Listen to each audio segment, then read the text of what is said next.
Hello everyone, आज की class में हम क्लास 9 की हिस्ट्री का फर्स्ट चैप्टर फ्रांसीसी क्रांति इसको आज हम पढ़ेंगे। तो हिस्ट्री की जो एक 9th और 10th का जो सिलेबस है, मोस्टली क्वेश्चंस चाहे आपका टीजीटी में टीजीटी एसएसटी की अगर आप प्रिपरेशन कर रहे हैं तो यहाँ से आपके क्वेश्चंस हमेशा 9th और 10th से ही मोस्टली क्वेश्चंस पूछे जाते हैं हिस्ट्री से, ठीक है ना। 6, 7, 8 की हिस्ट्री जो है वो इतनी खास वही एग्ज़ाम के अंदर उनसे क्वेश्चंस नहीं आते हैं, वो इतना ज़्यादा अहम रोल उनका नहीं रहता है। तो इसलिए हमें 9th और 10th क्लासेस की जो हिस्ट्री है हमारी उसे अच्छे से प्रिपेयर कर लेना चाहिए, क्योंकि जो फ्रांस की क्रांति, रूस की क्रांति है या औद्योगिक क्रांति है, या भाई भारत में जैसे इंडिया के अंदर जो राष्ट्रवाद का जन्म कैसे हुआ, इंडिया में जो क्रांति हुई थी, उन सब से क्वेश्चंस बहुत पूछे जाते हैं।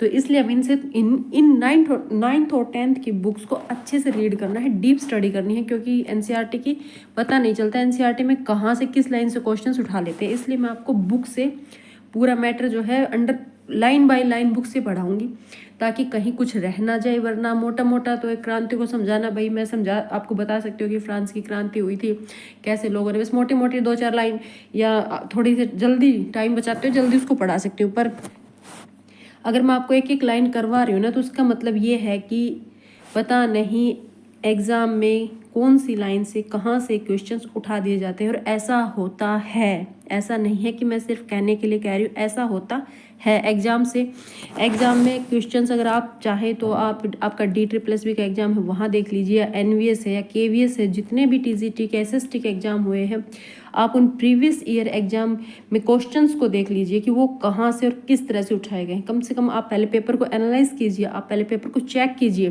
ताकि आपको थोड़ा सा उसे अंदाज़ा लग जाएगा कि क्वेश्चन किस तरह आते हैं और आपको किस हद तक, यानी कि कितना और किस तरीके से पढ़ना है। पहला काम यही होता है किसी भी एग्जाम की प्रिपरेशन करने के लिए, उससे आपको आपके सिलेबस का और सिलेबस में कितनी गहराई तक क्वेश्चंस पूछे जाते हैं, इस चीज़ का आपको अंदाज़ा लग जाएगा, तभी आप उसकी प्रिपरेशन अच्छे से कर पाएंगे।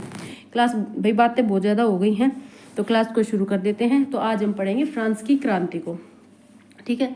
तो भाई हमारे चैप्टर को शुरू करते हैं। इसमें बताया गया है कि फ्रांस की क्रांति क्यों हुई, उसके पीछे क्या क्या रीज़न थे, और कैसे क्रांति ने भाई राजा को हटाया गया क्रांति के दौरान, और कैसे क्या कुछ हुआ, सब कुछ बातें इस चैप्टर के अंदर अच्छे से दी गई है। बस आप थोड़ा सा ध्यान लगा के इसको यहाँ पढ़िए। तो 14 जुलाई 1789 की सुबह, एक तो आपको जो ये चीज़ है इसको समझ लेना है कि जुलाई 1789 में भाई जो फ्रांस की क्रांति हुई थी उसके बारे में मेन डेट है 1789 की, ठीक है ना। तो चलो भी शुरू करते हैं। 14 जुलाई 1789 की सुबह पेरिस नगर में आतंक का माहौल था। यहाँ जो ये सब बताया गया है ना कि भाई सुबह आतंक का माहौल था या ये हुआ से ना, ये सब चीज़ें हैं ना, ये एक तरह से पीछे की बातें हैं जो चैप्टर के शुरू में ही बता दी गई हैं।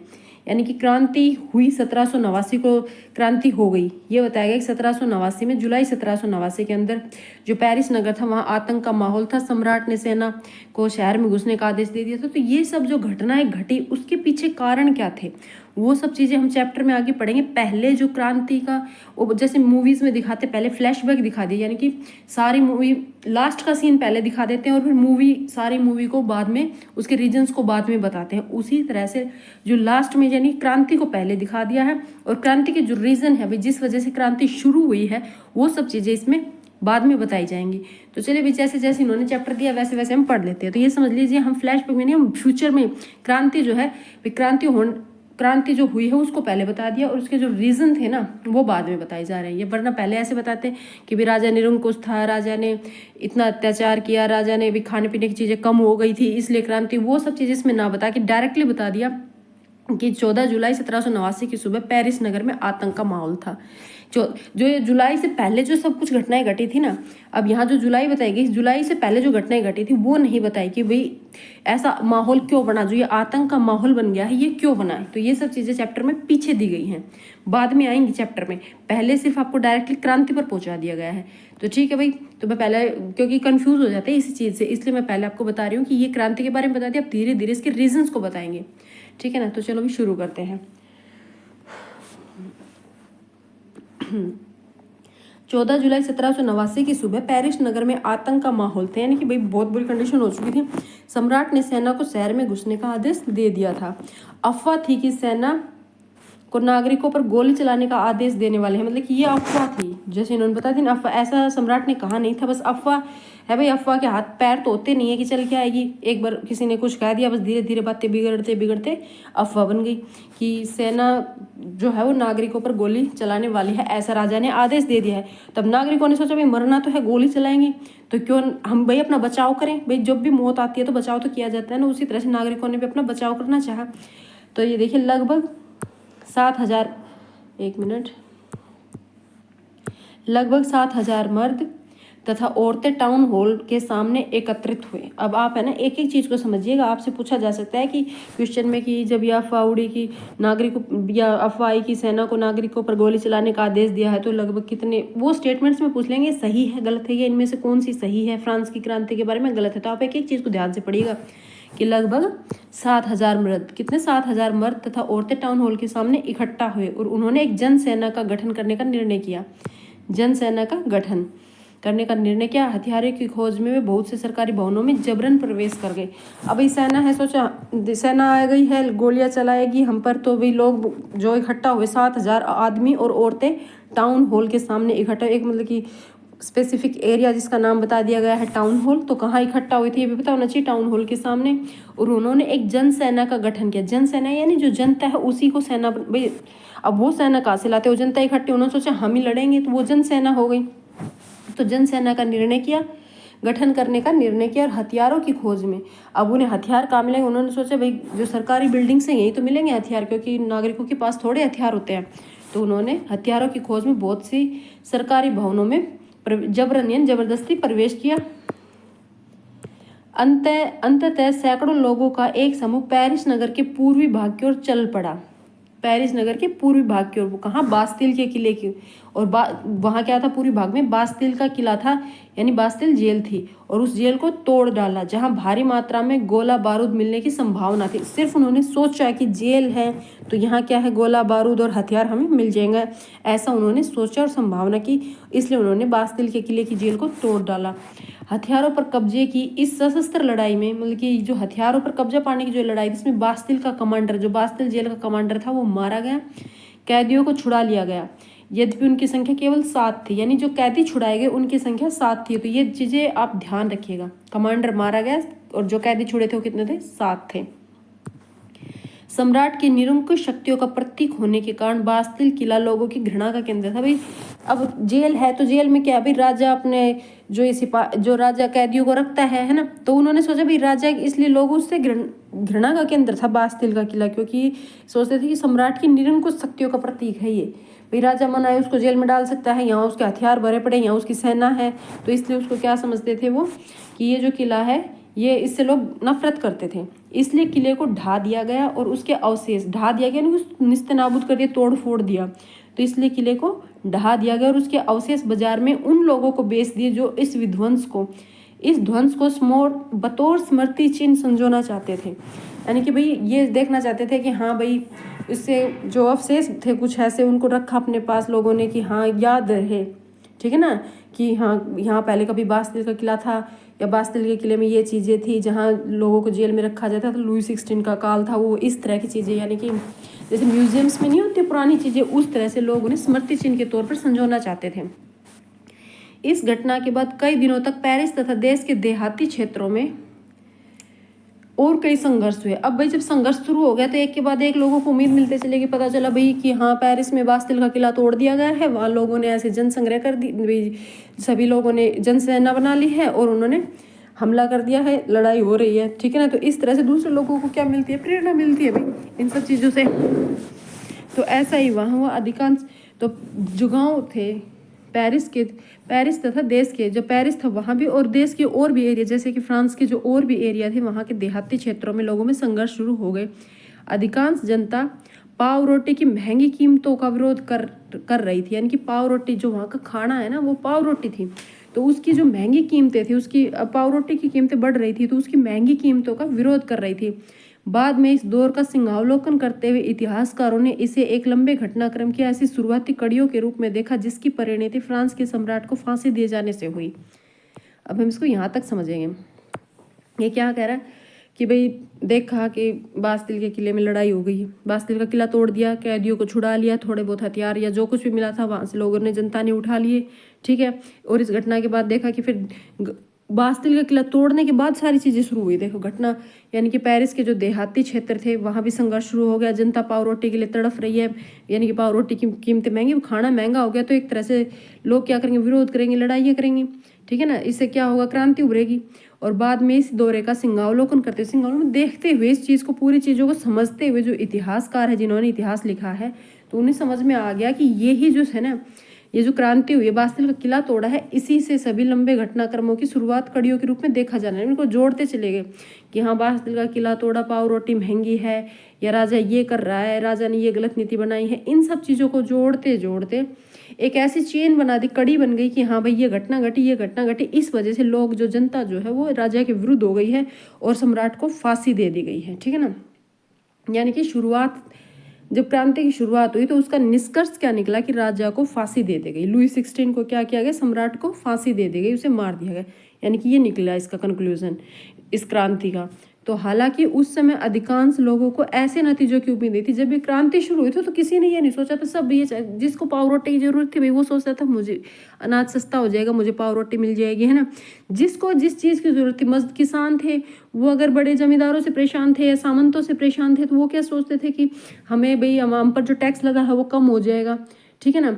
तो इस तरह से सब ये चीज़ें सोच रहे थे, पर इसका किसी को ये उम्मीद नहीं थी कि ऐसा भी होगा कि क्रांति की वजह से राजा को ही मार दिया जाएगा, राजा को हटा दिया जाएगा और यहाँ एक गणतंत्र बना दिया जाएगा, जो फ्रांस है वो गणतंत्र बन जाएगा। इस चीज़ की उम्मीद किसी को नहीं थी पहले से, ठीक है ना। सब अपने अपने हक की लड़ाइयाँ लड़ रहे थे, सब अपना सोच रहे थे भाई हाँ ऐसा हो जाएगा तो स्टेट में ऐसा हो जाएगा, देश में अच्छा हो जाएगा, इस तरह से बातें सोच रहे थे। ऐसा क्यों और कैसे हुआ, अब इस बात को समझना है भाई। राजा को फांसी हो गई तो ये सिचुएशन कैसे आई भाई, ऐसी सिचुएशन आई कैसे, उस चीज़ को अब हम समझेंगे आगे। तो चलिए भाई शुरू करते हैं। 18वीं सदी के उत्तरार्ध में फ्रांसीसी समाज, यहाँ से हम शुरू करते हैं भाई। अभी उन्होंने 1889 की बताई है, ये है उत्तरार्ध में, उससे पहले का 1889 से, सॉरी 1789 से पहले का, 1889 ने मैं गलती से बोल गई, 1789 से पहले का जो है उसके बारे में हम पढ़ते हैं। तो 18वीं सदी, अब सदी तो भाई आपको पता है जब 1700 से और 1800 के बीच का जो टाइम पीरियड होता है उसी को 18वीं सदी कहा गया है, ठीक है ना। ये नहीं 18वीं सदी 1800 स्टार्ट होगी तब शुरू होगी। तो 18वीं सदी के उत्तरार्ध में फ्रांसीसी समाज को हम देख लेते हैं। तो फ्रांसीसी समाज में चलिए भाई शुरू करते हैं। अब 18वीं सदी में फ्रांसीसी समाज कैसा था, तो शुरू करें। सन 1774 में बूर्बो राजवंश का लुई 16 फ्रांस की राजगद्दी पर आसीन हुआ, यानी कि लुई 16, और उसका राजवंश कौन सा था, बूर्बो, ठीक है ना। और 1774 में, सन 1774 में बूर्बो राजवंश का लुई 16 फ्रांस की राजगद्दी पर आसीन हुआ। यहाँ से क्वेश्चन उठ जाता है भी, ध्यान रखिएगा। और उस समय उनकी उम्र केवल 20 साल थी, ये ध्यान रखिएगा। उस समय उनकी उम्र कितनी थी, केवल 20 साल थी। और उनका विवाह किससे हुआ था, ऑस्ट्रिया की राजकुमारी मैरी एंटोइनेट से हुआ था। तो क्वेश्चंस यहीं से बन जाएंगे आपका। एक क्वेश्चन तो मोस्टली यहाँ से मिलेगा आपको, देख लेना। 1774 में जो लुई 16 फ्रांस की राजगद्दी पर बैठा था उसकी उम्र 20 साल थी। बूर्बो उसका राजवंश था और उसका विवाह ऑस्ट्रिया की राजकुमारी मैरी एंटोइनेट से हुआ था। राज्यारोहण के समय उसने राजकोष खाली पाया। जब वो राजा बना तो उसने देखा कि उसका जो राजकोष है तो खाली पड़ा है। अब राजकोष खाली क्यों है, लंबे समय तक युद्धों के कारण फ्रांस के वित्तीय संसाधन नष्ट हो चुके थे। भाई बहुत टाइम तक युद्ध चल रहे थे पहले से ही, ठीक है ना। जो राजाओं के समय में जो युद्ध होते थे उसके कारण फिर वर्साई के विशाल महल, अब वहाँ एक वर्साई का महल था भाई, तो वर्साई का जो विशाल महल था और उसका राज दरबार था, उसकी शानो शौकत बनाए रखने के लिए जो फिजूल खर्ची का बोझ अलग से था, ठीक है ना। ये रीजन बताए गए हैं कि जब वो राजा बना तो उस टाइम उसका जो राजकोष था, उसका खजाना खाली था। तो वो खाली क्यों था, उसके पीछे के रीजन है। एक तो युद्ध, फ्रांस के भी दूसरे देशों के साथ युद्ध चलते रहते थे। अब युद्ध ऐसे ही थोड़े हो जाता है, उसमें सैनिक होते हैं, सैनिकों को भी सैलरी दी जाती है, उनका खाना पीना है, दवाइयाँ हैं, ये भी पहुँचाई जाती हैं, ये हथियार वगैरह भी पहुँचाए जाते हैं। तो ये सब चीज़ें कहाँ से आती है भाई, पैसे लगते हैं। तो इन वजह से दूसरा जो विशाल राजमहल था वर्साई का, उसका राज दरबार था, उसकी शानो शौकत है, उसकी फिजूल खर्च, यानी कि भाई खाने को मत हो, जनता भूखी मर जाए, पर महल को सजा के रखो सुंदर सा। और राजाओं के जो सामंती लोग हैं या राजाओं के जो और आसपास के जो लोग थे, अधिकारी वगैरह थे, उन सबको पूरी सुविधाएं दी जा रही थी। ये सब चीज़ों का फिजूल खर्ची हो गया। उसके बाद लुई 16 के शासनकाल में फ्रांस ने अमेरिका के 13 उपनिवेशों को साझा शत्रु ब्रिटेन से आज़ाद कराने में सहायता दी थी। अब ब्रिटेन अमेरिका के जो 13 उपनिवेश थे, आपको पता है 1776 में, सॉरी अमेरिका, ब्रिटेन नहीं अमेरिका, आपको पता है कि अमेरिका 1776 में आज़ाद हुआ था ना, यानी कि गणतंत्र बन गया, आज़ाद हो गया था। तो अमेरिका के जो 13 उपनिवेश थे उनको साझा शत्रु कौन, फ्रांस का भी और अमेरिका का भी साझा शत्रु ब्रिटेन उस टाइम, उससे आज़ाद कराने में सहायता दी थी। इस युद्ध के चलते फ्रांस पर 10 अरब लिब्रे से भी अधिक का कर्जा जुड़ गया था। ठीक है ना, कौन से युद्ध, अमेरिका को आज़ाद कराने में जो फ्रांस सहायता दे रहा था ब्रिटेन के खिलाफ, उससे 10 अरब लिब्रे, लिब्रे क्या है, फ्रांस की जो मुद्रा है उसको बताया गया है। और जबकि उस पर पहले से ही 2 अरब लिब्रे का बोझ पहले चढ़ा हुआ था, 2 अरब तो पहले से कर्जा था उसके ऊपर, और 10 अरब का और चढ़ गया, यानी कि उसका खुद का खजाना तो खत्म है, दूसरी सरकारों से जहाँ से भी इसने लोन लिया है या पैसा लिया है उनका इतना कर्जा इस पर और चढ़ गया। सरकार से कर्जदाता अब 10% ब्याज की मांग कर रहे थे। जिन्होंने भी कर्जा दे रखा था वो क्या कर रहे थे भी, सरकार से 10% ब्याज मांग रहे थे। ठीक है ना, तो इस फलस्वरूप फ्रांसीसी सरकार अपने बजट का बहुत बड़ा हिस्सा दिनों दिन बढ़ते जा रहे कर्ज को चुकाने पर मजबूर थी। अब फ्रांसीसी सरकार का जो भी भाई इसके पास इनकम आती थी, जिन सोर्सेज से भी इनकम आ रही थी फ्रांसीसी सरकार के पास, तो वो इसका बहुत ज़्यादा हिस्सा कहाँ दे रही थी, कर्ज चुकाने के लिए मजबूर थी, क्योंकि उसका ब्याज ही नहीं उतर रहा था, 10% ब्याज मांग लिया। अब नियमित खर्चों, जैसे कि भाई खर्चे हैं ये तो नियमित खर्चे, जैसे सेना बहुत जरूरी है, सेना का रख रखाव और राज दरबार, सरकारी कार्यालय, विश्वविद्यालयों को चलाने के लिए, भाई राज दरबार है उसको चलाने के लिए उसके जो अधिकारी उनको सैलरी दी जाती है, सरकारी कार्यालय हैं, विश्वविद्यालय हैं, ठीक है ना, ये जो यूनिवर्सिटीज़ वगैरह थी उन सबको चलाने के लिए उनको चलाना पड़ेगा, जो बच्चे पढ़ने आते हैं उनके लिए टीचर्स लगाए हुए हैं, उनके लिए इस तरह के सारे खर्चे उठाने पड़ रहे थे। तो इन सब चीज़ों को चलाने के लिए फ्रांसीसी सरकार ने एक तरह क्या सोचा कि भाई हमें टैक्स बढ़ा देना चाहिए, तो करों में वृद्धि के लिए बाध्य हो गई। उन्होंने सोचा कि जो अब भाई इनकम तो कहीं से हो, क्योंकि सरकार पर तो कर्जा बढ़ता जा रहा है, खर्चा चल नहीं रहा है, तो इनकम बढ़ाने का सोचा उन्होंने। तो इनकम उनकी कहाँ से होती थी, टैक्सेस से। तो उन्होंने सोचा क्यों ना इन टैक्स को और बढ़ा दिया जाए। तो ये उन्होंने तो टैक्स को यानी करों को वृद्धि करने के लिए बाध्य हो गई, पर यह कदम भी नाकाफी था। 18वीं सदी में फ्रांसीसी समाज 3 स्टेट में बटा हुआ था, ध्यान रखिएगा, 3 एस्टेट्स में बटा हुआ था। केवल तीसरे एस्टेट के लोग जनसाधारण कर अदा करते थे। अब ये चीज़ आप यहाँ समझिएगा, जो उस समय फ्रांसीसी सरकार थी या फ्रांसीसी समाज था, वो 3 एस्टेट में बटा हुआ था। प्रथम आ जाता है आपका पादरी वर्ग, ठीक है ना, दूसरा कुलीन वर्ग, और तीसरा स्टेट में आ जाते हैं आपके बड़े व्यवसायी, व्यापारी, अदालती कर्मचारी, किसान और कारीगर। अब सबसे मजे की बात कि इनको तो कोई टैक्स ही नहीं देना था, पहले 2 स्टेट्स को तो सिर्फ टैक्स कौन देता था, कर कौन देता था, ये तीसरे स्टेट के लोग देते थे बस, जिसमें बड़े व्यवसायी, व्यापारी, अदालती कर्मचारी और वकील, और ये भी फिर भी अदा कर दे। उसके बाद आ जाते किसान और कारीगर, इनके पास तो बेचारों के पास खाने के दाने नहीं होते थे, खाने के लिए पैसे नहीं होते थे, टैक्स हो रहा गया इनके सिर पे, ठीक है ना। तो ये ध्यान रखिएगा कि टैक्स कौन देता था, तीसरा स्टेट देता था, ठीक है ना। पहले स्टेट और दूसरे स्टेट में कोई टैक्स नहीं दिया जाता था इनको, इन्हें टैक्स से क्या थी, मुक्त थे ये, इनके ऊपर कोई किसी तरह से टैक्स नहीं लगाया जाता था। जैसे यहाँ दिया गया है ये चीज़, ये स्टेट में बटा हुआ था, केवल तीसरे स्टेट के लोग यानी जनसाधारण ही कर अदा करते थे। सामंती और जो कुलीन वर्ग था, जो पादरी वर्ग था, वो कोई टैक्स नहीं देता था। वर्गों में विभाजित फ्रांसीसी समाज मध्यकालीन सामंती व्यवस्था का अंग था, ये ध्यान रखिएगा। तो ये जो वर्ग बने हुए थे ना, 3 स्टेट बने हुए थे, किस चीज़ का अंग थे, सामंती व्यवस्था का। और प्राचीन राजतंत्र पद का प्रयोग सामान्यतः 1789 से पहले के फ्रांसीसी समाज और उसकी संस्थाओं के लिए होता है। जो ये प्राचीन राजतंत्र का वर्ड जो है, ये पद है, इसका उपयोग कब होता है, जब तक 1789 की जो क्रांति नहीं हुई थी ना, उससे पहले के समाज के बारे में। तो क्रांति के बाद इन्होंने 3 स्टेट वगैरह सब खत्म कर दिए थे, ठीक है। अब देखिए, पूरी आबादी में लगभग 90% किसान थे। क्या थे भाई, पूरी आबादी में लगभग 90% किसान थे, लेकिन जमीन के मालिक किसानों की संख्या बहुत कम थी। अब कह रहे थे कि 90% किसान है, दे देंगे टैक्स, पर उनके पास उनकी खुद की जमीन तो नहीं थी ना, वो टैक्स कहाँ से दें, उनके पास तो वो तो एक तरह से मजदूर ही थे, बेचारा अपना डेली दूसरों के खेत में काम करते थे और अपना खाना पीना, अपनी जीविका चला रहे थे। लेकिन जमीन के मालिक जो थे वो बहुत कम थे, लगभग 60% जमीन। अब टोटल जो जमीन थी उसमें से 60%, 90% किसान है, और टोटल जमीन के 60% जमीन जो थी कुलीनों और चर्च यानी पहले और दूसरे स्टेट के लोगों के पास थी, और कुछ ऐसे तीसरे स्टेट के कुछ अमीर लोग थे, ठीक है ना, जैसे कोई व्यापारी या पैसे वाले थे उनके पास थी, सभी किसान और सभी कारीगरों के पास जमीन नहीं थी। तो 90% लोग तो किसान थे, मतलब कि टोटल आबादी में से 90% किसान थे। तो 10% क्या बच गए आपके फर्स्ट, मतलब कि पहले स्टेट और दूसरे स्टेट के और तीसरे स्टेट के कुछ धनी लोग बच गए। पर जो जमीन थी, अब ऐसा नहीं है कि भाई जमीन 90% जमीन ही फिर किसानों के पास थी, नहीं, जमीन क्या थी, जमीन उनके पास 40% ही थी, क्योंकि जो 60% जमीन है वो तो कुलीन, चर्च और तीसरे स्टेट के अमीर लोगों के अधिकार में थी।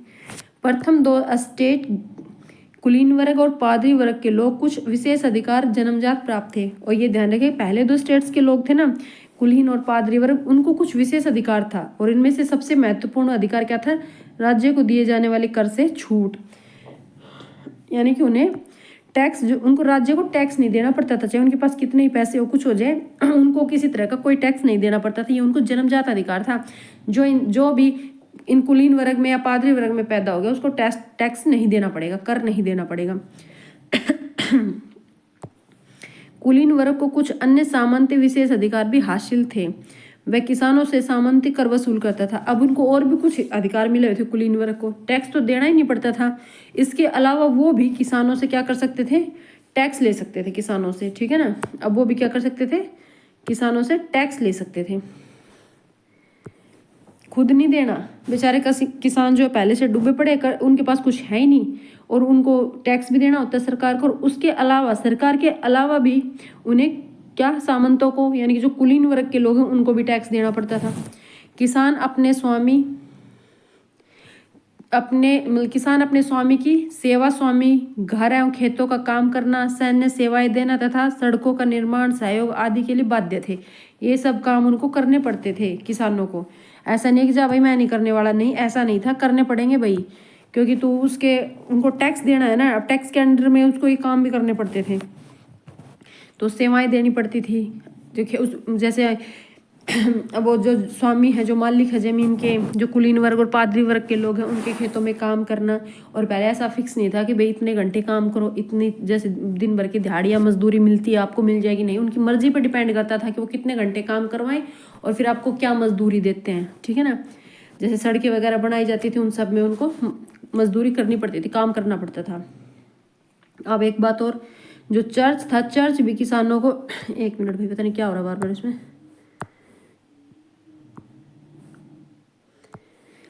देखिए चर्च भी किसानों से कर का एक हिस्सा, अब चर्च को भी कर देना पड़ता था किसानों को। टाइद, उसे क्या कहते हैं, टाइद। टाइद क्या था, एक धार्मिक कर था टाइद, ये ध्यान रखिएगा। टाइद क्या था, धार्मिक कर था, किसान चर्च को देते थे, ठीक है ना। और ये कितना होता था, ये ध्यान यहाँ इधर देखिएगा। टाइद यह कृषि के उपज के 10वें हिस्से के बराबर होता था, कृषि उपज के 10वें हिस्से के बराबर होता था टाइद, ठीक है।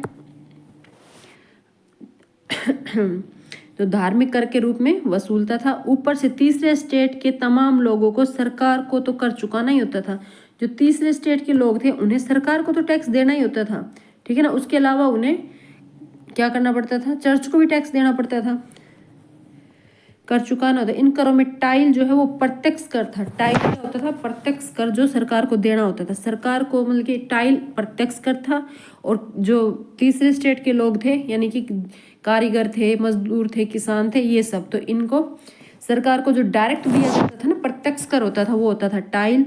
और जो धार्मिक कर होता था वो होता था आपका टाइद, ये चर्च को देना पड़ता था। और ये उपज का, जो उनके पास उपज होती थी उसका 1/10%, मतलब कि 10 में से 1 हिस्सा होता था, 10वां हिस्सा, ठीक है। और टाइल क्या था आपका, प्रत्यक्ष कर था, जो डायरेक्टली सरकार को चुकाना होता था। उसके अलावा भी कुछ अप्रत्यक्ष कर भी थे। अप्रत्यक्ष कर में जैसे नमक और तंबाकू जैसी वस्तु जो रोजाना उपभोग की वस्तु थे, इन पर लगाया जाता था। इस प्रकार से राज्य के वित्तीय कामकाज का सारा बोझ, यानी कि ये समझ लीजिए राजा राजा बना बैठा है पर राजा को चला जनता रही है। गरीब लोग, उनका पेट काट काट के यानी कि राजा बन रहा है, उनको बेचारों को खाने के दाने नहीं है, पर उसके वर्साए के महल को सजाओ भाई सुंदर, उसके सारे शानो शौकत है, उसके ऐसो आराम पूरे करने पड़ रहे। कौन कर रहा है, सारी गरीब जनता पूरा कर रही थी उसे। तो भाई आप यहाँ ये ध्यान रख लीजिएगा, जो टाइद है, टाइल है, ये प्रत्यक्ष कर है या अप्रत्यक्ष कर है, धार्मिक कर है, इन सब चीज़ों को ध्यान रखिएगा। टाइद धार्मिक कर, चर्च को देना पड़ता था, उपज का 10वां हिस्सा। टाइल पर टैक्स कर डायरेक्टली किसको देना पड़ता था, तीसरे स्टेट को ही, तीसरे स्टेट के लोगों को, यानी जनसाधारण को, किसानों को, जनता को, गरीब जनता को। टाइल किसको दिया जाता था, सरकार को डायरेक्टली, ठीक है। और कुछ अप्रत्यक्ष कर भी होते थे जिसके अंदर आपका नमक और तंबाकू जैसी वस्तुओं पर होते थे, ठीक है ना, जो उपभोग की वस्तुएं थी उन पर लगाया जाता था। यानी कि जो वित्तीय व्यवस्था थी उसका सारा बोझ किस पर था, जनता पर था, गरीब जनता पर। यहाँ पर एक पिक्चर में यही सब दिखाया गया है कि ये आपका एक तरह से कोई सामंत या राजा महाराजा बैठे, ये गरीब किसान है, अपना जो कुछ भी उसके पास हो इसमें डाल जाएगा, ठीक है। चलो भाई आगे चलते हैं। अब इसी को कहते हैं जीने का संघर्ष। किसको, भाई गरीब जनता के पास खाने के दाने नहीं है, टैक्स नहीं, पर टैक्स देना पड़ेगा, है ना। तो ये क्या है, जीने का संघर्ष हो गया। अगर जीने के संघर्ष या जीविका संकट जैसा कुछ वर्ड पूछ लिया जाए तो ये ही है जो अब हम पढ़ेंगे। ऐसी चरम स्थिति जब रहने के लिए न्यूनतम साधन भी खतरे पर पड़ जाए, यानी जीवित रहने के लिए न्यूनतम साधन क्या है भाई, सबसे कम से कम हवा, पानी और खाना, 3 चीजें मेन हो जाती है ना। जब आपको खाना ही नहीं मिल रहा है तो फिर जीने का संघर्ष है। ऐशो आराम तो आप भूल जाओ जब आपको दिन में 2 टाइम भी खाना नसीब नहीं हो रहा है। तो उसी को आगे पढ़ते हैं भाई। फ्रांस की जनसंख्या, पहले तो इस बात को नोट रखिएगा, फ्रांस की जनसंख्या सन 1715 में 2.3 करोड़ थी।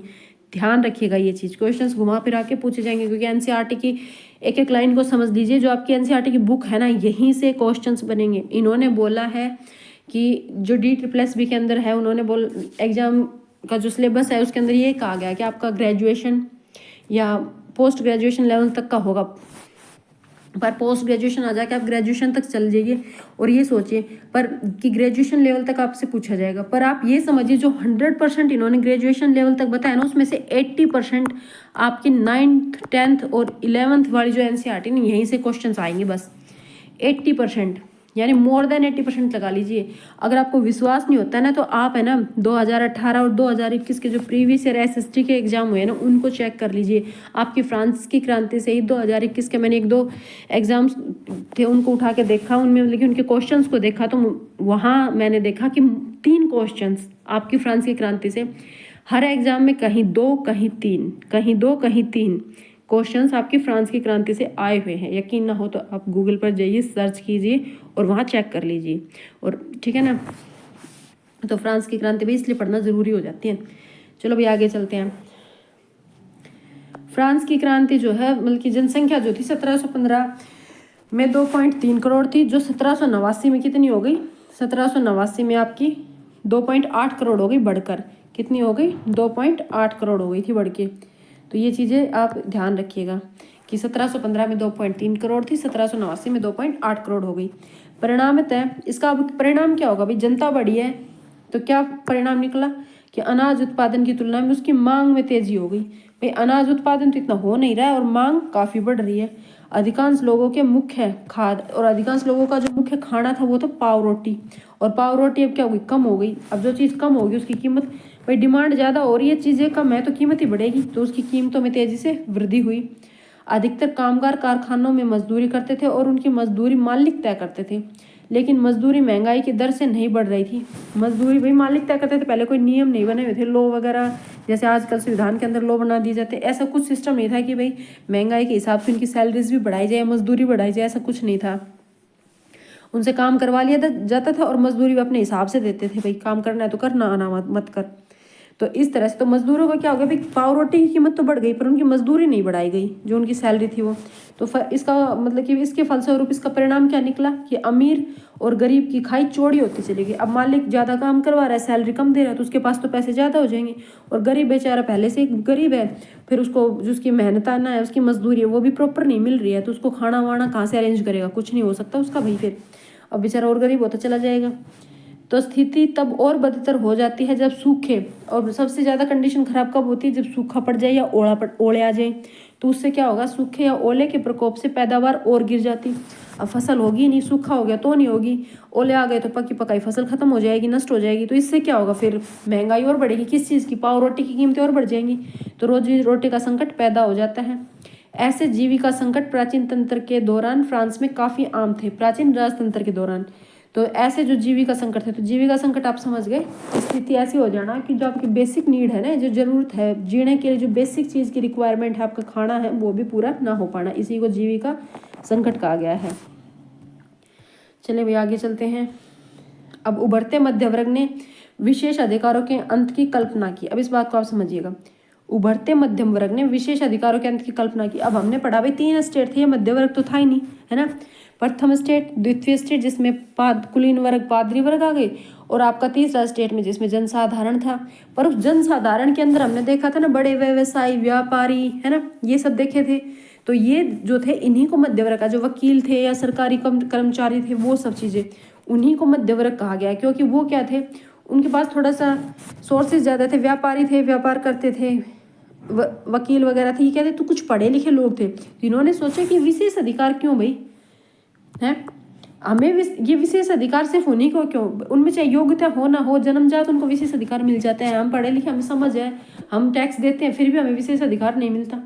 तो इस चीज की एक विचार आया ना दिमाग में, जो विचार है वही तो, अब जो चीज नहीं देखी, अब धीरे धीरे उनके दिमाग में विचार है, वो सोचने लगे। जब पढ़ लिख गए, थोड़ा सा पैसा उनके पास हो गया, तो सोचने लगे। पहले क्या, गरीब आदमी बस कमाना खाना ये होता था कि पूरा दिन काम किया, फिर शाम को खाने की टेंशन, पहले महंगाई है, फिर काम किया, फिर सुबह के खाने की टेंशन, उसको ये टेंशन होती थी। पर इन लोगों के पास क्या था, पैसा था, थोड़ी सी इन्होंने यूनिवर्सिटीज वगैरह में एजुकेशन ली और सोचा कि ये क्या है भाई, विशेष अधिकार इनको मिला हुआ, ये कुछ टैक्स भी नहीं देते, ये तो बस इस पादरी वर्ग में, कुलीन वर्ग में जन्म ले लेते और इनको टैक्स नहीं देना पड़ता। तो ये जो था ना, उन्होंने जो मध्य वर्ग ये बना। और मध्य वर्ग कहाँ से उठा भाई, तीसरे स्टेट से उठा था। तीसरे स्टेट के पढ़े लिखे और धनी लोग थे वो, ठीक है ना।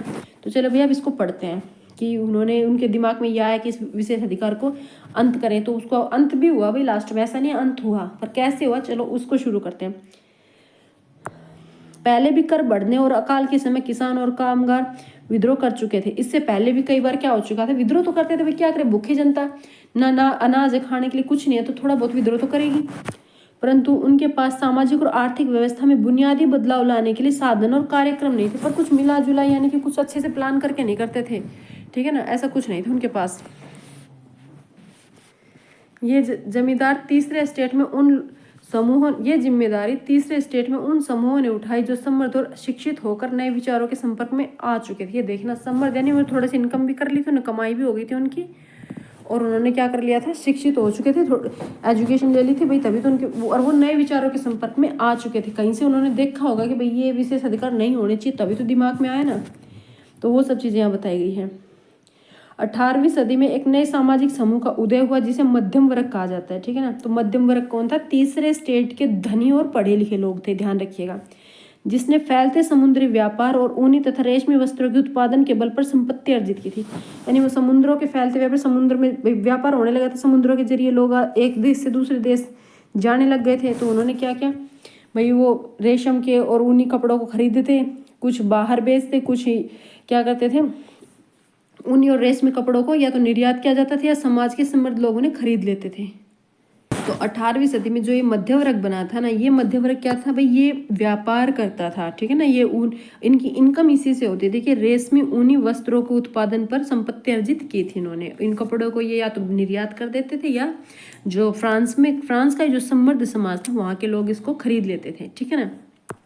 तो इस तरह से तीसरे स्टेट में इन सौदागरों और निर्माताओं के अलावा प्रशासनिक सेवा व वकील जैसे पेशेवर लोग भी शामिल थे। ये सभी पढ़े लिखे थे, यानी कि यही मध्यम वर्ग बना था। और इनका मानना था कि समाज के किसी भी समूह के पास जन्मजात विशेष अधिकार नहीं होने चाहिए।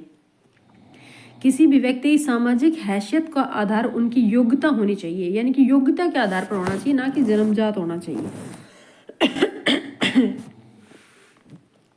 स्वतंत्रता, समानता, नियमों तथा समान अवसरों के विचार पर आधारित समाज की परिकल्पना जॉन लॉक और जॉन जैक लिखा हुआ, जीन जैक रूसो जैसे दार्शनिकों ने प्रस्तुत की थी। भाई अब जब इन लोगों के दिमाग में विचार आया है ना, अब ये कहा गया है कि ये जो लोग थे इनके दिमाग में विचार आया, मध्यम वर्ग के लोगों के दिमाग में, कि भाई विशेष अधिकारों को खत्म किया जाए। तो ये विचार कहाँ से आया, तो ये विचार आने के लिए भी तो कहीं से पता होना चाहिए ना। अब आप जब तक आपको यही नहीं पता कि वर्ल्ड में अमेरिका भी एग्जिस्ट करता है, तो आपको क्या पता अमेरिका क्या है। पर आप जब किसी से सुनेंगे कि भाई अमेरिका है, अमेरिका के लोग इतने गोरे हैं, अमेरिका में भाई इस पूंजीवाद है या गणतंत्र है या राजतंत्र है या जो भी विचारधारा वहाँ की है, आपको पता चली ना कि वहाँ लोगों को समान अधिकार दिए गए हैं, तो ये सब चीज़ें आपको जब सुनी आपने तभी तो दिमाग में आई। उसी तरह से जो मध्यम वर्ग के लोग थे, अब इनके पास थोड़ा पैसा था, ये पढ़े लिखे भी थे, तो इन्होंने कहाँ से सुना भैया, ये सब विचार इनके दिमाग में आए। जीन जैक रूसो और ये जो दार्शनिक थे या ये लेखक थे, इनके जॉन लॉक और जीन जैक रूसो जो ये दार्शनिक थे, इनके विचारों को इन्होंने पढ़ा। इन्होंने जो बुक्स लिखी, अपनी जो किताबें लिखी, अपनी रचनाएं थी, उनके अंदर इन्होंने इन विचारों को डाला। जो जीन जैक रूसो और जॉन लॉक थे, जब इन्होंने अपने विचार प्रस्तुत किए तो वहां से लोगों ने पढ़ के देखा कि हाँ भाई ऐसा भी हो सकता है कि इनके विशेष अधिकार खत्म किए जाए, क्रांति लाई जाए। तो इस तरह से मध्यम वर्ग के लोगों के दिमाग में विचार है। पहले और दूसरे वर्ग एस्टेट के जो लोग थे वो इन विचारों को क्यों मान्यता देंगे, भाई उनका तो अच्छा खासा काम चल रहा है। जो पादरी और कुलीन वर्ग है उनको क्यों चाहिए ऐसे विचार, क्योंकि उनको तो ना टैक्स देना पड़ रहा है, उनकी तो मौज हो रखी है अभी से पहले से ही।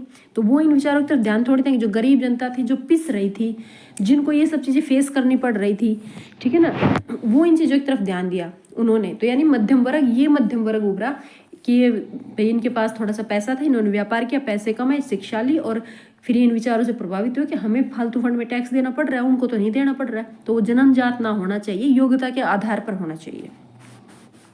अब आप ये जो राइटर्स, इनका नाम ध्यान रखिएगा कि जो मध्यम वर्ग था वो किनके विचारों से प्रभावित हुए थे, ठीक है ना, और इनकी बुक्स के नाम भी दिए भाई। तो जीन जैक रूसो जैसे दार्शनिकों ने प्रस्तुत किए अपनी 2 ट्रीटीज ऑफ गवर्नमेंट में, ये इनकी बुक का नाम है। जॉन लॉक ने, अब जॉन लॉक की जो बुक है उनका नाम क्या है, 2 ट्रीटीज ऑफ गवर्नमेंट में जॉन लॉक ने राजा के दैवीय निरंकुश अधिकारों के सिद्धांत की खंडन किया कि राजा को जो दैवीय अधिकार मिले हो कि राजा ही सबसे बड़ा है, इसका कहा ही, जो राजा ने बोल दिया वही कानून है, राजा जो कहेगा वही काम होगा। तो ये क्या है, निरंकुशता है। तो इन निरंकुश अधिकारों के सिद्धांत का खंडन किया। रूसो ने इसी विचार को आगे बढ़ाते हुए उनके प्रतिनिधियों के बीच एक सामाजिक अनुबंधन पर आधारित सरकार का प्रस्ताव रखा।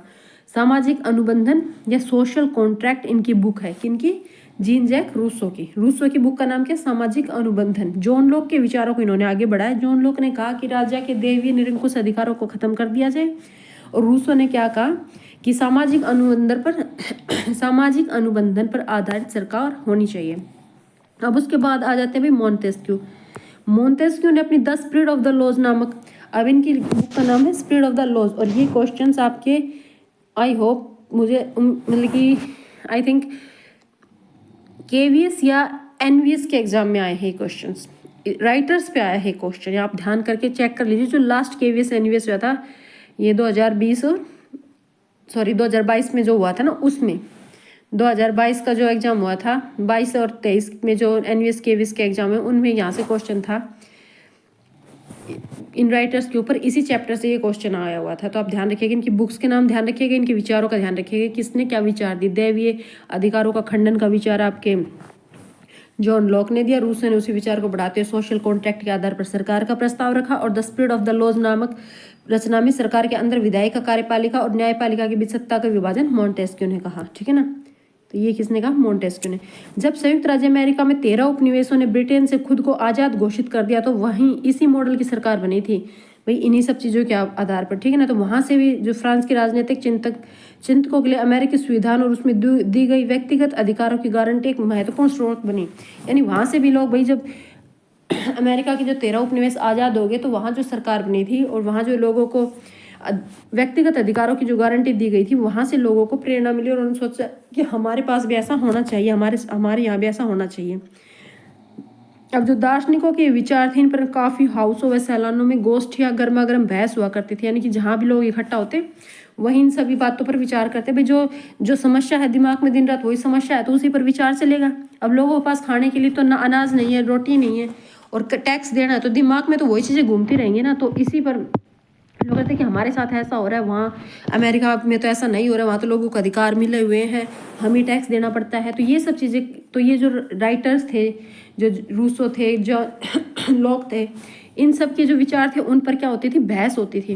जैसे आप चलो, जैसे सलून्स वगैरह हैं, जहाँ ये नाई की दुकानें हो जाती हैं, कॉफ़ी हाउसेज हैं, जहाँ भी लोग इकट्ठा हो सकते थे ना, जहाँ भी लोग इकट्ठा होते तो वहीं ये गर्मा गर्म बहस छिड़ जाती थी। पुस्तकों और अखबारों के माध्यम से इनका व्यापक प्रचार हो रहा था, ठीक है ना। प्रचार हो रहा था पुस्तकों और अखबारों के माध्यम से। अब सभी लोग पढ़े लिखे नहीं थे, कुछ लोग पढ़े लिखे थे, तो क्या करते थे, जो किताबें थी और अखबार थे उनको तेज तेज बोलते, सभी लोगों के बीच में जोर से पढ़ा जाता ताकि अनपढ़ भी उन्हें समझ सकें। इसी समय लुई 16 द्वारा राज्य के खर्चों को पूरा करने के लिए फिर से कर लगाए जाने की खबर, वही फिर से खबर से विशेष अधिकार वाली व्यवस्था के विरुद्ध गुस्सा भड़क गया। अब जो लुई 16 था उसका खर्चा पहले राज्य का नहीं चल रहा था, उसने सोचा भाई कहाँ से लाऊं मैं पैसा, तो उसने क्या सोचा कि तीसरे स्टेट पर, और टैक्स को बढ़ा, टैक्स तो लगा रखा ऑलरेडी, पर अब इसको बढ़ा देता हूँ। अब उसको टैक्स को बढ़ाने की जो खबर आई थी उससे लोग और भड़क गए कि भाई जो फर्स्ट स्टेट और दूसरा स्टेट है उनके लोगों को तो विशेष अधिकार, उन पर तो कोई है ही नहीं, किसी तरह का भी बोझ नहीं पड़ता टैक्स का, हमें ही वो टैक्स देना पड़ रहा है। तो इससे क्या हो गया, लोगों का गुस्सा और भड़क गया।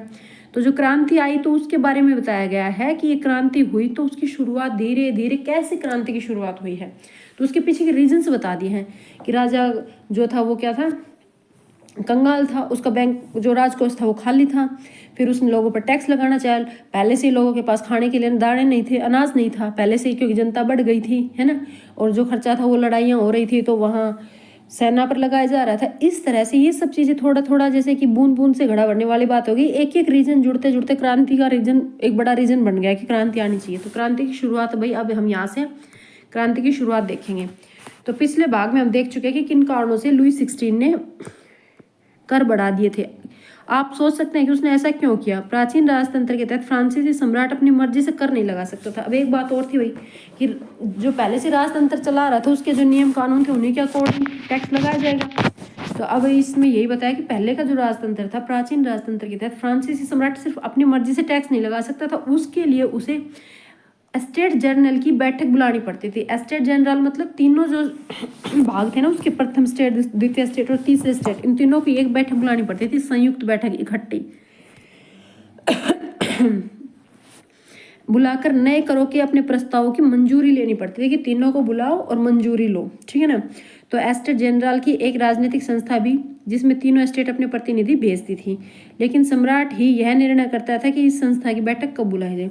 भाई टैक्स जब ही लगेगा जब तीनों स्टेट आएंगे और मंजूरी देंगे, पर ये जो तीनों स्टेट्स को बुलाकर जो बैठक होगी तीनों स्टेट की, वो बैठक कब और कहाँ और कैसे होगी ये कौन डिसाइड करेगा, राजा, ठीक है ना। तो इसकी अंतिम बैठक, अब ये पॉइंट ध्यान रखिएगा, जो स्टेट जनरल की जो बैठक थी ना, लास्ट बैठक, यानी तीनों स्टेट्स को बुलाकर इसको कहा जाता है स्टेट जनरल, ठीक है ना, सॉरी स्टेट जनरल की जो बैठक थी, यानी इसमें तीनों स्टेट को शामिल किया जाता है, वो कब हुई थी, अंतिम बार 1614 में बुलाई गई थी। फ्रांसीसी सम्राट लुई 16 ने 5 मई, अभी देखिए, फ्रांसीसी सम्राट लुई 16 ने 5 मई 1789 को नए करों के प्रस्ताव के अनुमोदन के लिए स्टेट जनरल की बैठक बुलाई। तब आप ये ध्यान रखें, आखिरी हुई थी 1614 में, और जो लुई 16 ने बैठक बुलाई थी वो 5 मई। कार्रवाई तो सारी 1789 में और ये तकरीबन ये सब चीज़ें, क्रांति हुई है, बैठक हुई है, पर डेट क्या है, 5 मई, ठीक है ना। 5 मई 1789 को उन्होंने बैठक बुला ली, स्टेट जनरल की तीनों स्टेट्स को बुला लिया एक बैठक के अंदर। प्रतिनिधियों की मेजबानी के लिए वर्साई के आलीशान भवन को सजाया गया। जो वर्साई का जो हॉल था, मेन यो भवन था जहाँ बैठक होती थी, उसे सुंदर अच्छे तरीके से सजाया गया। पहले और दूसरे स्टेट ने इस बैठक में अपने अपने 300 प्रतिनिधि भेजे। पे जो पहला स्टेट था कुलीन वर्ग और दूसरा स्टेट पादरी वर्ग के जो लोग थे, कुलीन और पादरी वर्ग के लोग, उन्होंने अपने 300 प्रतिनिधि भेजे और आमने सामने की कतारों में बैठा दिए। जैसे भाई इस लाइन में तो एक वर्ग के और इस लाइन में दूसरे वर्ग के, यहाँ मान लो आपका लुई 16 बैठ जाएगा, और इनके पीछे फिर इन्होंने तीसरे वर्ग के लोग खड़े कर दिए। जो तीसरे स्टेट के लोग थे ना वो यहाँ खड़े कर दिए, यहाँ उनको चेयर दे दी, ये बैठ गए, इनको चेयर दे दी, ये बैठ गए, और ये भी 300 थे और ये भी 300 थे, और 600 थे आपके तीसरे स्टेट के। तीसरे स्टेट के कितने थे, 600। अब 300 इधर खड़े कर दिए और 300 इधर खड़े कर दिए इनके पीछे, ठीक है ना, आप समझ गए होंगे।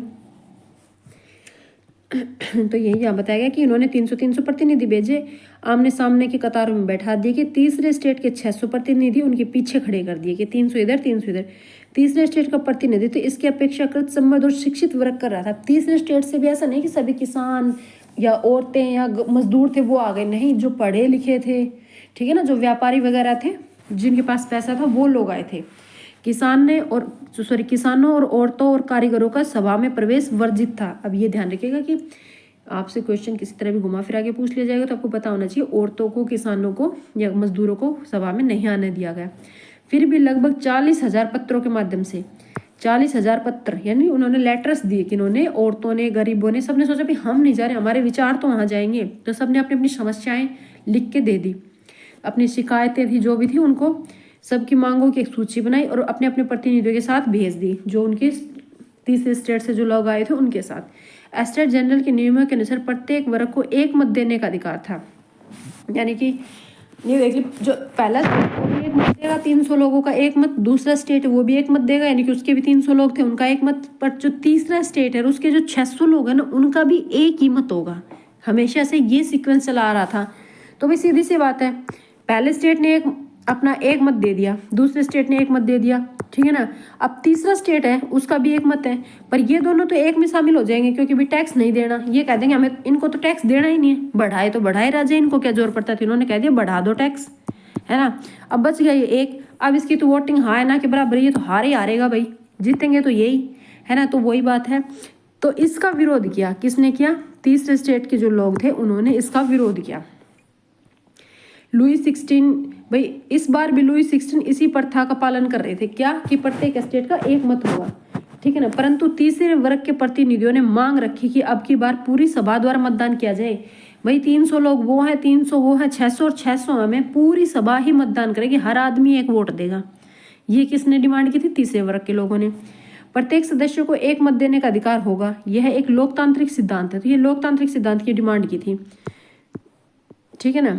जिसे अब ये सिद्धांत कहाँ से आया था, जिसे मिसाल के तौर पर रूसो ने अपनी पुस्तक द सोशल कॉन्ट्रैक्ट में प्रस्तुत किया था। ये ध्यान रखिएगा कि जो ये विचार था तीसरे स्टेट के लोगों का कि प्रत्येक व्यक्ति को या प्रत्येक सदस्य को एक वोट देना का अधिकार होना चाहिए, तो ये विचार उन लोगों के दिमाग में कहाँ से आया था, ये आया था रूसो की पुस्तक, जो रूसो की बुक थी द सोशल कॉन्ट्रैक्ट, सामाजिक समझौता, वहां से। जब सम्राट ने इस प्रस्ताव का अस्वीकार कर दिया तो तीसरे स्टेट के प्रतिनिधि विरोध करते हुए सभा से बाहर चले गए। फिर कोई बातचीत नहीं हुई, हम ऐसा नहीं करेंगे, हम वोट नहीं देंगे, हम टैक्स बढ़ाने में आपकी कोई मतलब कि रजामंदी नहीं देते, हम जा रहे हैं, आप टैक्स बढ़ा लो, किस पे बढ़ाओगे, वो ऐसा कह के बाहर निकल गए। तीसरे स्टेट के प्रतिनिधि खुद को संपूर्ण फ्रांसीसी समाज का या फ्रांसीसी राष्ट्र का प्रवक्ता समझते थे। अब वो क्या थे, खुद ही पूरे समाज के प्रवक्ता बन गए, जो दुखी जो था, जो तीसरा स्टेट था उसके, ठीक है ना। 20 जून को ये प्रतिनिधि कहाँ इकट्ठे होते, अब ये इन्होंने अपनी एक सभा से बना ली भाई लोगों ने कि हाँ हम तो अब राजा के विरुद्ध हैं, अब विरुद्ध खड़े हो गए थे, तो इन्होंने 20 जून को ये प्रतिनिधि वर्साय के इंडोर टेनिस कोर्ट में जमा हुए। कहाँ जमा हुए, इंडोर टेनिस कोर्ट में। उन्होंने अपने आप को नेशनल असेंबली घोषित कर दिया और शपथ ली कि जब तक सम्राट की शक्तियों को कम करने वाला संविधान नहीं बन जाएगा तब तक हम ये असेंबली भंग नहीं करेंगे, कि हम अपने कार्रवाई करते रहेंगे। अब उन्होंने खुद की एक असेंबली बना ली और कहा कि जब तक राजा की शक्तियां खत्म नहीं होती, हम हमारे ऊपर टैक्स नहीं लगाया जाता, तब तक ये असेंबली बनी रहेगी, हम ऐसे एक्टिविटीज़ या कार्रवाई करते रहेंगे, हम अपने आप को भाई अपना ये काम नहीं छोड़ेंगे। और उनका नेतृत्व कौन कर रहे थे, मिराब्यो और आबेसिये, ये दो जो बंदे, इनको भाई नाम ध्यान रखना, नेतृत्व मिराब्यो और आबेसिये कर रहे थे। अब ये देखो, मिराब्यो तो कुलीन वर्ग के थे, अब इनको तो टैक्स नहीं देना पड़ता था, पर फिर भी ये भी भाई सबके अपने अपने विचार है, हाथ की 5 उंगलियां बराबर नहीं होती है ना। तो ये कुलीन वर्ग में हुए थे, इनको कोई टैक्स नहीं देना पड़ता था, इनको क्या फिक्र थी, पर ये सोचते थे, ठीक है ना। ये ऐसा ये भी रूसों के विचारों से प्रभावित थे कि हाँ भाई इन पर क्यों टैक्स लगाया जा रहा है, गलत है, तो ये गलत के खिलाफ थे, ठीक है। लेकिन यह सामंत विशेष अधिकार वाले समाज को खत्म करने की जरूरत है, सहमत थे, ये सहमत थे कि जो सामंत विशेष अधिकार वाला समाज उसको खत्म करना चाहिए, जो आम जनता है वो परेशान हो रही है। भाई हर इंसान का अपना नजरिया होता था, तो इनका मिराब्यो का जो नजरिया था वो काफी अच्छा था भाई मानने, ठीक है ना। और इन्होंने क्या किया, इन्होंने एक पत्रिका भी निकाली जिसमें वर्साय में जुड़ी भीड़ के समक्ष जोरदार, और वर्साय में जो भीड़ जुड़ती थी उनके समक्ष ये भाषण भी देते थे, लोगों को भाषण के जरिए मोटिवेट करते थे और पत्रिकाएं निकालते थे। आबेसिये, अब आ जाते हैं आबेसिये पर। आबेसिये क्या थे, वो मूल थे पादरी। देखिए दोनों ही जो नेतृत्व कर रहे थे, मिराब्यो और आबेसिये, ये पादरी और कुलीन वर्ग के थे, इनको टैक्स नहीं देना पड़ता था, पर ये अच्छे विचारधारा वाला इंसान थे। वो ये जो आपके जो उन लोग को रूसो थे, दार्शनिक थे, इनके विचारों से प्रभावित थे, ये सोचते थे, यानी कि इनके विचार अच्छे थे, अच्छे स्वभाव के इंसान थे ये, ठीक है ना। तो ये भी अभी ये ध्यान रखिए, दोनों ही क्या थे, तीसरे स्टेट से रिलेटेड थे, ठीक है। और ये जो मिराब्बे थे, सॉरी आबेसिये थे, इन्होंने पंपलेट निकाले, ठीक है ना, पंपलेट्स निकाली, यानी प्रचार पुस्तिकाएं निकाली थी, जो बहुत जिससे लोग बहुत प्रभावित होते थे। तो ध्यान रखिएगा, भाषण कौन देते थे, आपके मिराब्बे, और आबेसिये क्या थे, पंपलेट्स निकालते थे, क्योंकि क्वेश्चन नहीं पता कहाँ से आएगा, इसलिए एक एक लाइन को समझिए और एक एक लाइन को पढ़िएगा। जिस वक्त नेशनल असेंबली संविधान का प्रारूप तैयार करने में व्यस्त थी, पूरा फ्रांस में आंदोलन हो रहा था। अब इन्होंने खुद को नेशनल असेंबली बना लिया, ठीक है ना। और अब ये क्या करने लगे भाई, अपना एक संविधान बनाने लगे। संविधान का मतलब ये लिखने लगे, सोचने लगे हम अपना संविधान बनाएंगे, राजा को मानना पड़ेगा कि क्या भाई कि हम पर टैक्स हटा दिए जाए, हमें भाई वोटिंग का अधिकार हो, या जो भी इनके विचार थे भाई संविधान के अंदर अपने लिखने लगे, ठीक है ना। तो ये सब अपना संविधान बना रही थी नेशनल असेंबली। कड़ाके की ठंड के कारण फसल मारी गई भाई, बहुत ज़्यादा ठंड थी, फसल बर्बाद हो गई। पाव रोटी की कीमतें आसमान छूने लगी। बेकरी मालिक इसका फ़ायदा उठाने लगे भाई, लोगों बेकरी के मालिकों को पता चल गया अनाज हुआ नहीं है, लोगों को खाना तो चाहिएगा। तो पहले से उन्होंने क्या कर लिया, एक तरह से जमाखोरी शुरू कर दी भाई, सामान को कम नहीं बेचते थे, नहीं कहते थे भाई रोटियां हैं ख़त्म हो गई। लोग बेकरी की दुकानों पर घंटों घंटों इंतजार खड़ी रहती। और तभी आदमी तो क्या थे, असेंबली में चले जाते थे, औरतें, ये काम तो औरतों को करना पड़ता था। तो बेकरी पर घंटों तक लाइनों में खड़ी रहती और गुस्साई औरतों ने भीड़ और दुकानों पर धावा बोल दिया। अब वो गुस्से में आगे बेचारी ना खाना मिल रहा है तो क्या करेंगे, हार कर उन्होंने क्या किया, दुकानों पर धावा बोल दिया। तो दूसरी तरफ सम्राट ने सेना को अब सम्राट ने सोचा कि भाई लोगों ने तो हमला कर दिया। उसने सेना को पेरिस में प्रवेश करने का आदेश दे दिया और क्रुद्ध भीड़ ने 14 जुलाई को, अब वो जो स्टार्टिंग वाला फेज जो हमने पढ़ा था कि 14 जुलाई 1789 को भीड़ ने बास्तिल के किले पर हमला कर दिया और जेल को तोड़ दिया, 7 लोगों को आज़ाद कर दिया, कमांडर को मार दिया। वो सब घटना ये हुई, इतने सब रीजन होने के बाद ये घटना हुई थी। ये सब कारण धीरे धीरे बढ़ते चले गए तब। तो 14 जुलाई को बास्तिल की जेल पर धावा बोलकर उसे निस्तेनाबूद कर दिया गया। अब जब ये पता चला भाई पेरिस में इतना कुछ हो गया है, तो ये खबर जैसे जैसे गाँव में फैली, तो फिर यहाँ भी गाँव में अफवाह फैल गई भाई लोग। अब वो बात है ना, कोई लिखी हुई बात थोड़ी गई थी, किसी ने एक के मुंह से सुनी तो दूसरे ने बोलते वक्त अपना कुछ ऐड कर दिया, तीसरे ने बोलते वक्त अपना कुछ ऐड कर दिया। इस तरह से वो कुछ से कुछ बन जाती है बात, तो वो अफवाह बनती चली गई, ठीक है ना। जागीर अभी क्या हुआ, यहाँ भी गांव में अफवाह फैल गई कि जागीरों के मालिकों ने भाड़े पर, अब गांव में ये अफवाह फैल गई, वहाँ तो ये फैली थी कि पेरिस में जो सेनाएं है वो नागरिकों पर गोलियां चलाएगी, ये अफवाह फैली। अब गांव में ये अफवाह फैल गई कि जागीर जो है ना, मतलब कि जो ये मालिक है ज़मीन के, जागीरों के जो मालिक हैं, इन्होंने भाड़े पर लठैतों के गिरोह बुला लिए हैं। लुटेरे और लठैत वो आपकी किसानों की जो पक्की पकाई फसल है उसे तबाह कर देंगे, ठीक है ना। इससे कई जिलों में भय हो गया, किसानों के पास तो यही है भाई, अपनी ज़मीन ही तो है, उस पर उन्होंने जो फसल उगा रखी है। अब तो उनमें भय और गुस्सा आ गया किसानों में, तो उन्होंने क्या किया, वो भी अपने कुदालों और बेलचे लेकर ग्रामीण किले मतलब जो जागीरों के मालिक थे या जो सामंत थे उनके वहाँ पर क्या कर दिया, उन्हें आक्रमण कर दिया और अन्न के जो भंडार थे वो लूट लिए। और लगान के भाई जो उनको टैक्स देना पड़ता था, जो ज़मीन के कागज़ थे उन सबको इन्होंने सोचा भाई इनको भी जला दो, फिर कोई प्रमाण ही नहीं बचेगा तो कहाँ से टैक्स देंगे और क्या करेंगे। तो वो सब चीज़ भी उन्होंने जला दी। कुलीनों ने बड़ी संख्या में अब कुलीनों ने क्या सोचा भाई अब तो भागना ही है, वरना हमें भी जान से मार दें, क्योंकि भीड़ का कोई चेहरा नहीं होता, किसको पकड़ोगे किसने मारा है, ठीक है ना। तो जागीर भाई जो कुलीन मतलब जो बड़े फर्स्ट एस्टेट के लोग थे, वो अपनी जागीरी छोड़कर भाग गए, पड़ोसी देशों में जाकर उन्होंने शरण ली। अपनी विद्रोही प्रजा की शक्ति का अनुमान करके अब राजा ने सोचा, लुई 16 ने, कि भाई जनता ने तो विद्रोह कर दिया है, तो उसने क्या कहा, नेशनल असेंबली को मैं मान्यता देता हूँ। और यह भी मान लिया कि अब वो संविधान के अंकुश में रहेगा नहीं, संविधान जो नेशनल असेंबली ने संविधान बनाया है मैं उसके अकॉर्डिंग काम करूँगा, मैं गद्दी पर बैठा रहूँगा और काम सारा संविधान के अकॉर्डिंग करूँगा। और 1789 की रात को असेंबली ने करव कर्तव्य और बंधनों वाली सामंती व्यवस्था का उन्मूलन यानी उसे हटाने का आदेश पारित कर दिया। पादरी वर्ग के लोग भी अपने विशेष अधिकारों को छोड़ देने के लिए विवश हो गए। धार्मिक कर समाप्त कर दिया गया और चर्च के अधीन जो सरकार जमीन थी यानी कि चर्च के स्वामित्व वाली भूमि जब्त कर ली गई। इस प्रकार से कम 20 अरब लिब्रे की संपत्ति सरकार के हाथ में आ गई थी। ठीक है भाई, अब जो बाकी का हमारा टॉपिक बचता है, फ्रांस का संवैधानिक राजतंत्र बन गया, आगे जो थोड़ी बहुत समस्याएं आई जो मताधिकार वगैरह, इन सबको हम एक नेक्स्ट वीडियो में करेंगे क्योंकि वीडियो काफ़ी लंबा हो जाएगा। तो भाई मिलते हैं नेक्स्ट वीडियो में, आज के लिए इतना ही। वीडियो अगर पसंद आता है तो वीडियो को लाइक कीजिए, मेरे चैनल को सब्सक्राइब कीजिए और कमेंट करके बताइए। Thank you.